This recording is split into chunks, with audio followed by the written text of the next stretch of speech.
Ini adalah video bagian 2 kesalahan jenis 2 dalam pengujian hipotesis. Pembahasan akan melanjutkan prosedur penetapan besarnya kesalahan jenis 2 melalui contoh kasus. Mari kita mulai. Disajikan dahulu ringkasan soalnya. Dengan pernyataan bahwa H0 sama dengan 400, yang berarti merupakan uji dua arah, daerah penolakannya ada di ujung-ujung kiri dan kanan distribusi samplingnya. Sebaliknya, daerah gagal menolak akan dibatasi oleh kedua nilai Z kritisnya. Pada tingkat keyakinan 95%, maka gagal menolak H0 bila Z uji ada di antara minus dan plus 1,96. Distribusi sampling dari populasi yang dihipotesiskan dengan situasi penolakan dan gagal menolak tersebut terlihat pada diagram ini. Dalam skala X-bar, maka Z minus 1,96 akan menjalani proses konversi sebagai berikut. Pertama, disediakan dahulu sumbu X-bar yang untuk keperluan praktis ditempatkan agak jauh di bawah. Kemudian kita panggil formula konversinya. Lantas, cari dulu nilai sigma X-bar seperti ini. Dan kita bisa ubah formula konversi tersebut menjadi untuk X-bar 1 seperti yang ada itu, sehingga diperoleh X-bar 1 yang demikian, atau X-bar 1 sebesar 385 ini sebagaimana terlihat pada garis skala X-bar di bawah.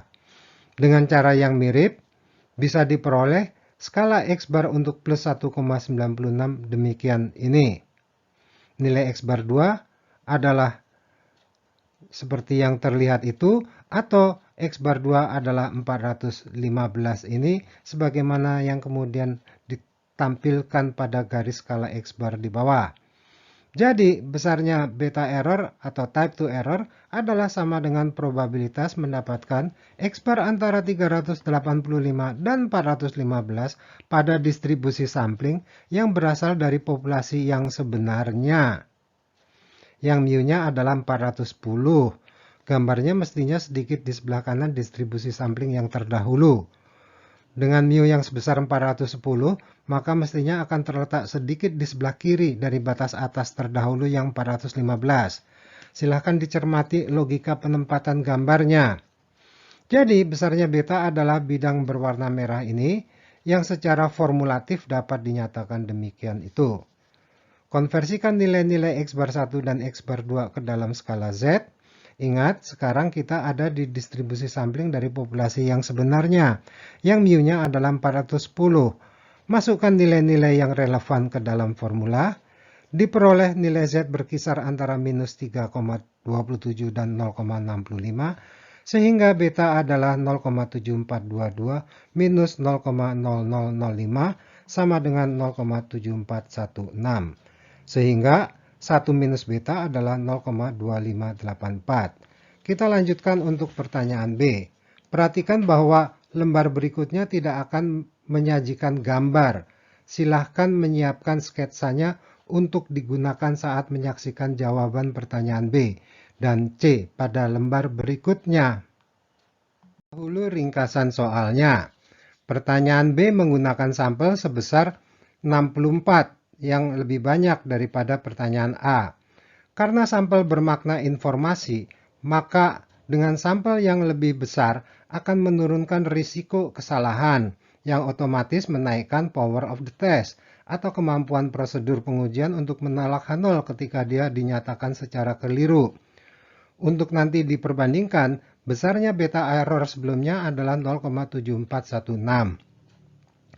Sangat disarankan Anda menyiapkan catatan 5 langkah penetapan beta dan membuat terlebih dahulu sketsa 2 buah distribusi sampling seperti yang dilakukan pada lembar terdahulu untuk dilengkapi nilai-nilai yang melekat pada gambar-gambar tersebut saat menyimak penjelasan berikut ini.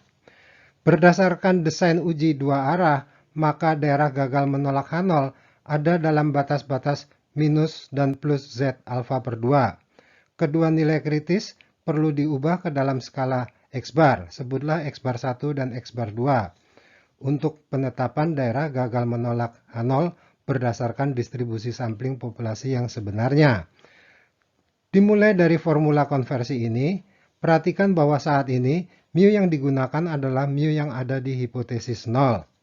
sehingga X bar 1 bisa dipindah ke sisi kiri demikian itu, masukkan nilai-nilai yang relevan demikian ini, menghasilkan X bar 1 sebesar 388,75. Dengan cara yang sama, kita dapat menghasilkan X bar 2 sebagai berikut.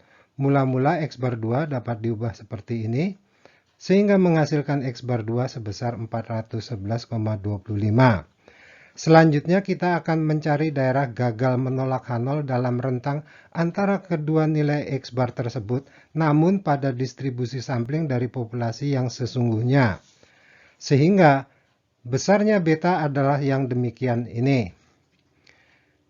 Kita gunakan formula konversi X bar ke dalam skala Z dengan mu yang benar atau true mu, sehingga disimbolkan dengan mu T. Masukkan nilai-nilai yang sesuai untuk menghasilkan ini, atau beta adalah probabilitas Z antara minus 3,70 dan 0,22, sehingga besarnya beta adalah 0,5861. Nampak bahwa penambahan ukuran sampel menurunkan beta, besarnya kesalahan jenis 2. Dapat dihitung power of the test-nya adalah sebesar 0,4139. Nah, perhatikan bahwa besarnya sampel dan besarnya kesalahan jenis 2 adalah berlawanan arah.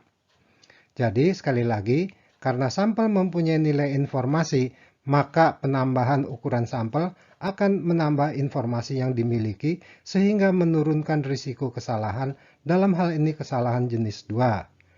Kita lanjutkan ke pertanyaan C yang akan disajikan pada video bagian 3. Silahkan disaksikan.